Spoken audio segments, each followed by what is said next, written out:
Oh, any given Sunday could be taken quite literally after what happened yesterday. Anyways, welcome back to Grizzly Talks Football. We are on episode number 5 now. Wow, 5 episodes. Quite a crazy number. I didn't even think we would even get past 2. But you guys seem to support, and here comes another one. Week 3 in college football, obviously. Some of the notable games. I'm going to do very few of them because they did take a long time from what I have seen in that one video from last week. So I'm going to be doing just a few games, maybe some notable ones that were not being as talked about as before. Obviously, my favorite team will be in this video as well. And anyways, that's pretty much all that I have for this timeline for this episode. So let's get straight to it. And if you haven't already, make sure you sub to the channel. Make sure you hit the like button and hit the bell so you don't miss a single video. What are you waiting on? Go ahead and hit that red button down there. You know, it's somewhere down there. You just got to go look for it and then just click, press it. Anyways, let's get straight into it. Like the last time I did a college football, I'll be starting with my favorite team, BYU Cougars. As you can see, we're 3-0. Yeah, 3-0. I can't believe it either. But we did travel to Laramie, Wyoming to play the Cowboys, and we won 34-14. I'm just going to cut this very, very short.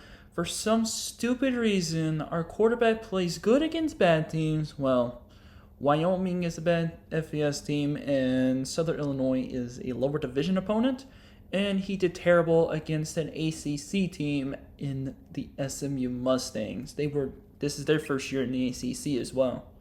I mean, passing the ball against the Cowboy defense was just no problem for the most part for Jake Retzloff. 291 yards, 3 touchdowns, 1 pick, 61% completions. But Gary Bohannon got some snaps at the passing game. 3 of 3 for 27.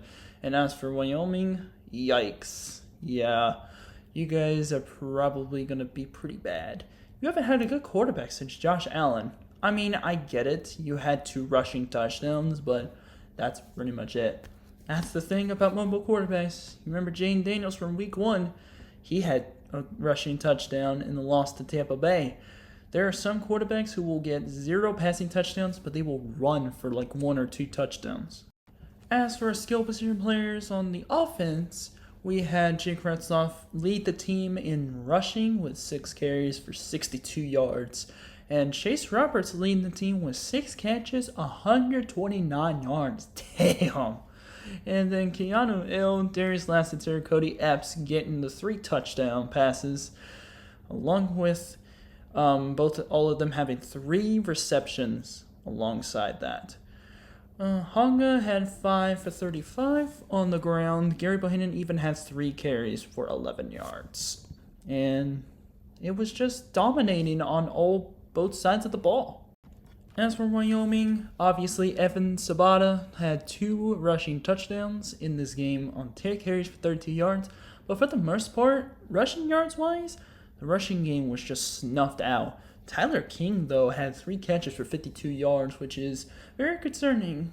They would have a star player at receiver just go off for long receptions, but not really enough catches. The most catches for one guy on their team was 3, and I'm very sure 6 for Chase Roberts was the most in the entire game. Yeah, so it was really not much offense from Wyoming as far as yards go. But they did have 2 rushing touchdowns from their quarterback, so I guess that's good for them. As far as our defense goes, we had 1 sack from Jack Kelly and 1 interception from Evan Johnson.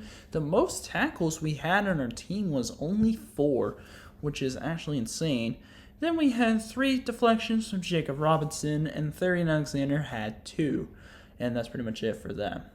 And for the Wyoming's defense, we had Isaac White get a pass deflection and had the most tackles in the game with 10. And we even had 2 tackles for loss from Sebastian Harsh and Dante Drake with an interception from Rook Brown. and there were 6 pass deflections across 4 different players for that defense. Oh yeah, and I forgot to mention, Caleb Marion even had a 103-yard kick return for a touchdown in the start of the second half. Yeah, so 4 touchdowns from us, 3 passing, 1 kick return, and then we even had 2 field goals. So everybody made their kicks as well, and we just pretty much dominated on offense. Defensively, we had an interception, but we did have a kick return touchdown. And basically we are 3-0. They are 0-3. We will have to play K-State at home next week against 13th ranked Kansas State. Wish for the best. Jake, you better start playing well against a team like them, because they will run it down your throat on our throats on offense. Up next, we have the College Game Day location in Columbia, South Carolina, between the 16th ranked LSU Tigers and South Carolina Gamecocks. And yeah, from what I've heard, the referees gave LSU the game. I mean, it wasn't just the refs giving LSU all these calls that go their way. It was really just the fact that South Carolina didn't have a single passing touchdown, with Garrett Newsmeyer having 2 touchdowns, 1 pick on 60% completion percentage and almost 300 yards on the passing game. As far as South Carolina, Sellers actually got injured in this game, so Ashford had to come in and be like a dual threat quarterback, running and passing. As far as the other side of the offense, Caden Durham, 98 yards on 11 carries and 2 touchdowns. Well, damn. And then Josh Williams, 20 yards on 10 carries, also for a touchdown. Then there were 2 touchdowns on the passing game, like I said. Mason Taylor got a touchdown, 6 catches, 58 yards. Kyron Lacey had 5 catches, 63 yards, and a touchdown, with Aaron Anderson almost having 100 yards receiving. And as for South Carolina, Rocket Sanders is the man at South Carolina. Literally, 19 carries, 143 yards, and 2 touchdowns. Lenore Sellers also had 2 rushing touchdowns, so it's not like he did terrible. It's just, yeah, he got injured in the middle of the game, and Robbie Ashford had to come in. He didn't really do much on the run game. And as for receiving, it was just non-existent for the most part for South Carolina. And as for LSU's defense, oh my, Braden Swinson 3 sacks, Syvian Jones with 1 sack, and 11 tackles for Whit Weeks, with an interception by Zy Alexander, 2 fumble recoveries, one by Harold Perkins, 1 by Major Burns, and there was also 2 pass deflections for that LSU defense. And there were also 4 forced fumbles by that LSU defense. And as for the Gamecock defense, I mean, Kyle Kennard was pretty good in this game. 2.5 tackles for loss, 1.5 sacks, with Bam Martin Scott having the other half. And Nick Emenwari with the interception, leading the team at tackles with 9, 3 pass deflections, and a forced fumble recovery by Dylan Stewart. That's pretty much it for the Gamecock defense. And nothing really else to really go after. Nothing really else to really show for. I think South Carolina attempted a game-winning field goal to send it to overtime, but they missed. So LSU survives in Columbia. Up next, we had the big noon kickoff, which was Alabama, number 4 in the country, taking on Wisconsin in Madison. I will say Wisconsin did not come prepared for this game against the Crimson Tide. I figured that Alabama would win this game in a statement win after the atrocity that they put up against South Florida, and I was right. I mean, they dominated the Badgers so badly that Ty Simpson had to get some snaps at quarterback. And you see the total yards. Wisconsin had 2 turnovers on 2 fumbles, and they had 100 yards less than Alabama's, which is really not good for them. With Jalen Milroe getting 3 touchdowns on 200 yards passing on 12 of 17. He only threw the ball 17 times. And then as for Braden Luck, 13 of 26 for a touchdown and 125 yards. The passing game wasn't that all special for the most part. If you know anything about the SEC, they are run heavy. They are power They were power run teams. Jalen Milroe, 2 touchdowns on the ground for a grand total of 5 total touchdowns. Yeah, player of the game, 100%. And Jamari Miller had 9 carries for 71 yards, also with a touchdown. Ryan Williams, 17-year-old absolute prodigy, 4 catches, 78 yards and a touch. Jeremy Bernard, 3 catches, 55 yards and a touchdown, with Josh Cuevas having a 37-yard touchdown. As for Wisconsin in the rushing game, not too much to really talk about, except maybe Ches Maluzzi with 66 yards, 6 yards a carry. I mean, it's not terrible, but yeah, the Wisconsin just had no match. And also, Will Pauling was the best player on that offense with 9 catches, 83 yards, and a touchdown. And that's really the only player who really showed up for this game in Madison. As for Alabama's defense, let me just say Bama also has a defense. 1 sack for Overton. There was also 6 pass deflections in this. 7 pass deflections in this entire game.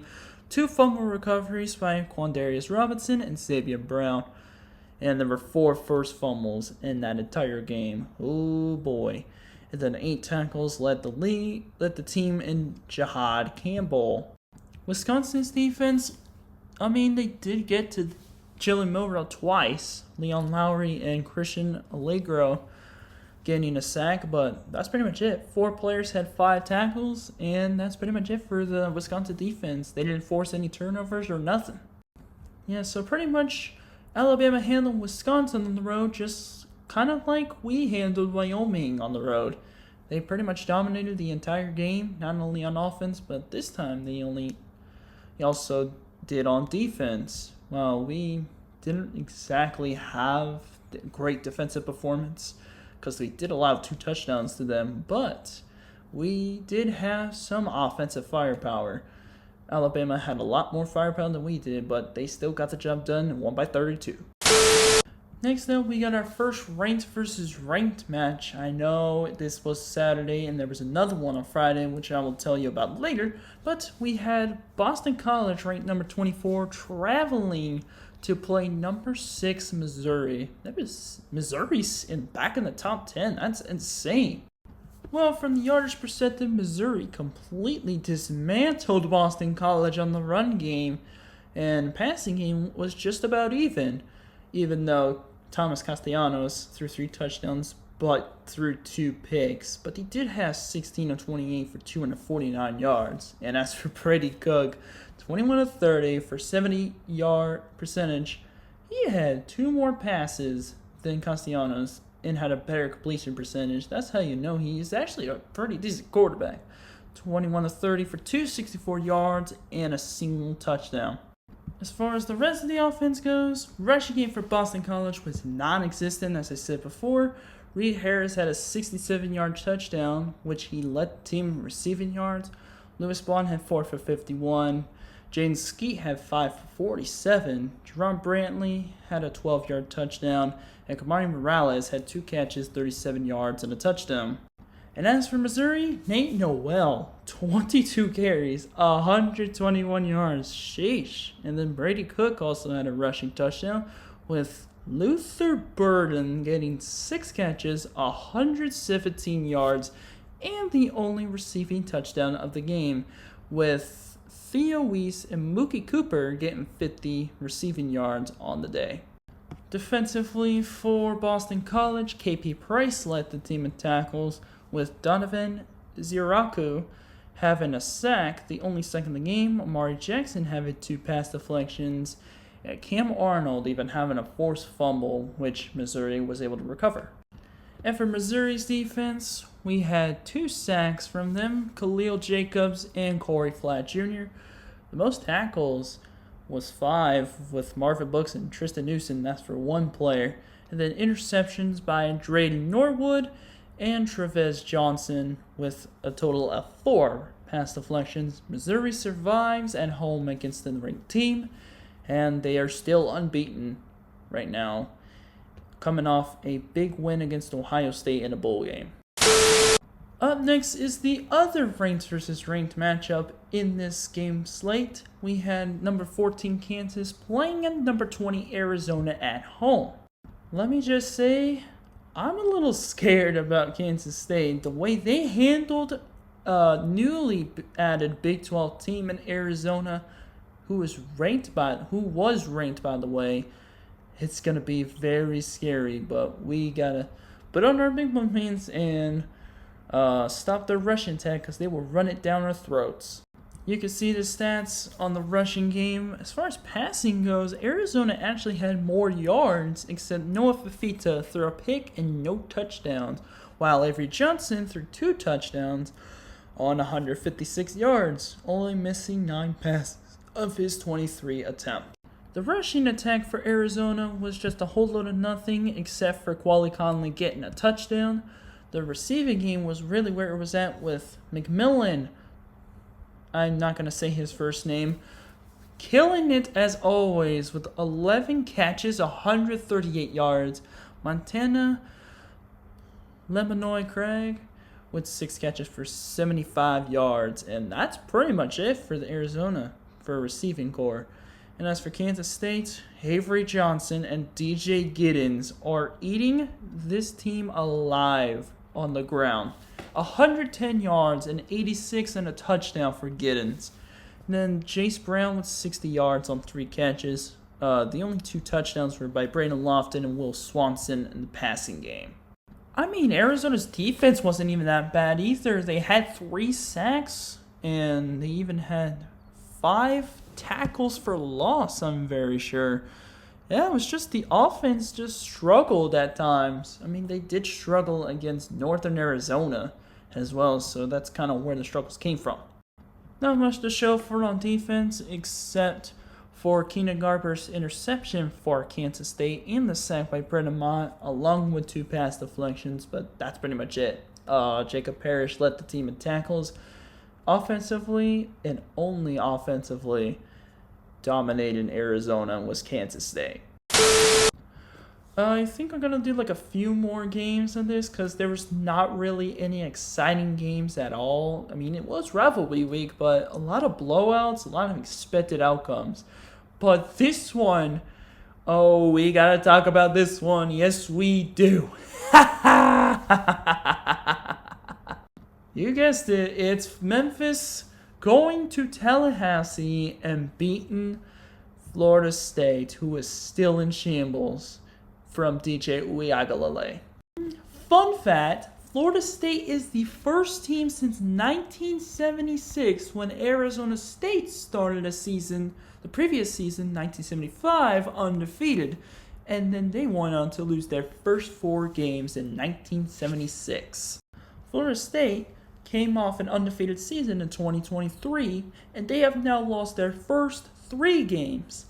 And if they lose to Cal next week, they will be 0-4 to start this season. The same record Arizona State started before they got their first win.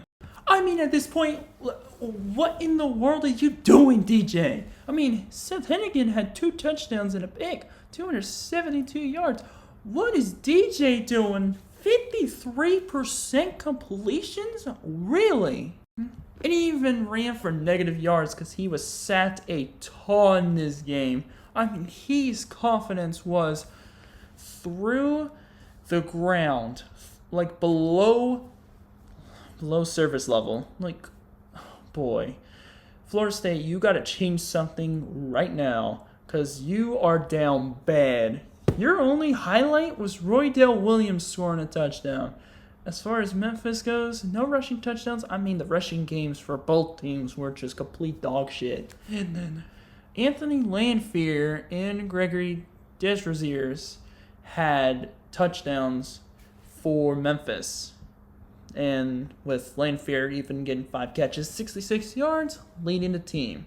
And that's pretty much it, except for Malinka Benson getting 99 yards somehow. He is saving DJ. But DJ, you seriously need to go find another occupation. Quarterback just isn't it for you, brother. Obviously, DJ got sacked 4 times by the Memphis defense. There were 4 pass deflections and two fumble recoveries. They turned the ball over 3 times. Taj Rael got the only pick, with Chandler Martin, the leader in tackles, with a sack. Also with a sack, and Colby Cox getting the fumble recoveries for Memphis' defense. Oh boy. Florida State's got a lot of work to do. They need to start at the quarterback position. Switch DJ out. His confidence is shattered. As for Florida State's defense, I mean, they got there twice. Got to the quarterback twice with Joshua Farmer and Patrick Payton getting sacks, with Cryer even getting an interception. 5 pass deflections, but that's pretty much it. KJ Kirtland led the team in tackles. The defense is doing everything they could, but the offense is just in shambles. They lost to Georgia Tech, to Boston College, and now to Memphis. What is Florida State done? What have they done to the college football world, and what have they done to their fans in their college football program? They have just sent it back to 2021 when they lost to Jacksonville State. That's how down bad they are right now. And the final game I will talk about was the UCF and TCU game. I mean, I didn't really watch this game, so I didn't know too much about it, but TCU blew a 21 zip lead, I'm very sure, or something around there, or 17 or 21 point lead, and UCF came back and won the game by 1 point to go to 3-0. We are the same record as UCF, so charge on, UCF Nation. And yes, I just fact-checked it. It was a 21-point lead. TCU, what happened? There was no defense, like 0 defense in this game. KJ Jefferson and Josh Hoover completely balled out for those 2 teams. 3 touchdowns for Jefferson, 4 touchdowns for Hoover. They both played amazingly in this entire game, with Josh Hoover having 52 attempts on 35 completions and 400 yards. Good gosh. Now, running the ball must have been UCF's main strength in this game because, oh my goodness, Jay Harvey, oh gosh, 29 carries, 180 yards, and 2 touchdowns. Oh, and he even had a receiving touchdown for 29 yards. Kobe Hudson even had 6 catches, 145 yards, and 2 touchdowns. Man, Harvey, Hudson, and KJ Jefferson completely balled out for UCF in their big win against TCU. And if I remember correctly, TCU missed a field goal to take a lead, and UCF ended up winning. I mean, rushing game was non-existent for TCU, but then holy shit. Man, Jack Beck, 9 catches, 200 yards, and a touchdown? What in the world is this otherworldly stat coming from? And Savion Williams had 4 catches, 37 yards, and 2 touchdowns, with Eric McAllister getting 4 catches, 54 yards, and a touchdown. Like I said before, only 4 pass deflections for UCF's defense, and shout out to Deshaun Pace for leading the Knights in tackles with 11. And as for TCU, 3 players with double-digit tackles, Travis Broughton, Jamel Johnson, and Nnamdi Obiasor with double digits, and only 1 pass deflection. So yeah, defenses were non-existent in forcing turnovers or forcing 3 and outs. Offenses balled out. UCF wins the shootout.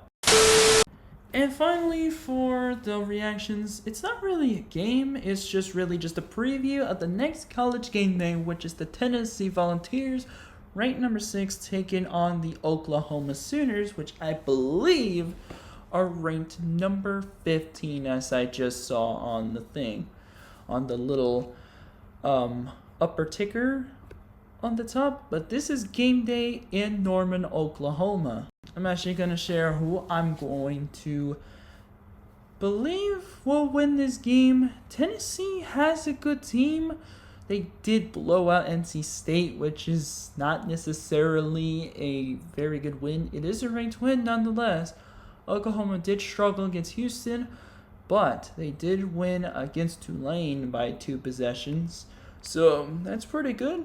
I think they do have the home advantage here, and obviously I am a big fan of home field advantage for these college football games. So you know what? Oklahoma wins this game. But it's going to be closer than people think. Oh yeah, and by the way, the last 3 times these two teams faced each other, Oklahoma has won 3 straight times. The streak will continue, in my opinion. And in this video, I am going to look at the Week 4 AP Top 25 poll. Starting with the top 5, Texas jumps Georgia as the #1 team in the country. And I completely forgot about Georgia's game against Kentucky. Oh boy. Georgia, 13-12 against Kentucky? A lower SEC opponent who is struggling now. They dropped 6 points against South Carolina, and you only beat Kentucky by 1 point? What is wrong with y'all? Like what? Did Georgia defenders just forget how to play football? Or better yet, did Carson Beck forget how to play football? Like, what's going on here? And you even got bailed out too because Kentucky decided on a bad play call by Mark Stoops, and that ultimately cost him the game. I will be honest, I think Texas, Ohio State, and Georgia should be the top 3, but Georgia did have a win against Clemson, who is still ranked to this day, to right now. So I can understand them being a number 2 and Ohio State being a number 3. Bama is number 4 after a huge run win. Maybe they could jump one of the 2 teams in the college football playoff rankings if they still remain undefeated heading into the first college football playoff rankings. Ole Miss at 5, I am totally fine with. And then Tennessee at 6, I'm fine with. But the fact that Missouri dropped a spot after beating a ranked team is a little ridiculous. But at least they didn't drop too much. Miami does have a blowout win against Florida, and they are actually number 8 in the country. They are currently the favorite in the ACC right now to win the ACC title. Oregon at 9, they have struggled. But then against Oregon State, they finally woke up. Whew! Man, you guys were under hot fire after those close games against Idaho teams, like I've been saying. And then Penn State at number 10, I think that's fine as well. And then at number 11, we have USC. I think that's fine. They have risen a bit after beating LSU. And then Utah at 12. Ugh, the Utes. I'm fine with them being there, but that game against Utah State was a big struggle for them until the 4th quarter when they won by 17 at the end of the game. Final score is what matters, but I believe they were only up by 1 score at one point in the 3rd quarter. K-State at 13, we had to play them in Provo, so that's going to be such a beauty. We might get blown out by these guys, who knows. Then Oklahoma State at 14, I think that's fine, but I think they could have been a 15 behind Oklahoma. Oklahoma will have to play Tennessee in Norman, so the home field advantage is definitely there. And then LSU at 16, I think that's fine. Notre Dame being ahead of Michigan is absolutely ridiculous. Notre Dame lost to Northern Illinois, who was 23rd. Michigan lost to what would be the #1 team in the country in a blowout. So I can understand why Michigan's being dropped, but behind Notre Dame? Really? And then, of course, Louisville at 19, I'm fine with. Iowa State at 20, they're back to climbing up the rankings, I see. I kind of dislike them because of, their student section saying we don't deserve to be in the Big 12. I think that's a little bit uncalled for. And then Clemson at 21, that's fine. I mean, ACC is a very easy cakewalk for Miami and Clemson, if you ask me. Florida State is really struggling to find an identity. Nebraska, led out by Dylan Raiola, is at 22. Northern Illinois Huskies, Maction at 23. And then Illinois at 24. Whoa, hold on a minute. Illinois fighting Illinois? Fighting Illini. are back in the rankings, and then Texas A&M. Are you serious? Are they really still in the rankings? I guess SEC bias. What did I expect? Obviously, A&M at 25 is absolutely ridiculous in my opinion. I think Memphis should at least be 25 instead of just only receiving votes, or at least one of the group of 5 teams should, but that is not my call. That is ESPN and whoever makes the AP polls, whoever votes on it, that's their call. Well, anyways, that is going to do it for episode 5 of Grizzly Talks Football. If you haven't already, smash the like button, hit the bell so you don't miss a video, hit the red subscribe button like I've said earlier, and I will see you guys tomorrow for episode 6, which is going to be my reactions to the week 2 games. And let me tell you, week 2 NFL was crazy, and it could get even crazier potentially on Monday Night Football when they travel to Philly at Lincoln Financial Field. Anyways, that's all for now. This is Grizzly signing off. I'll see you in the next one. Peace.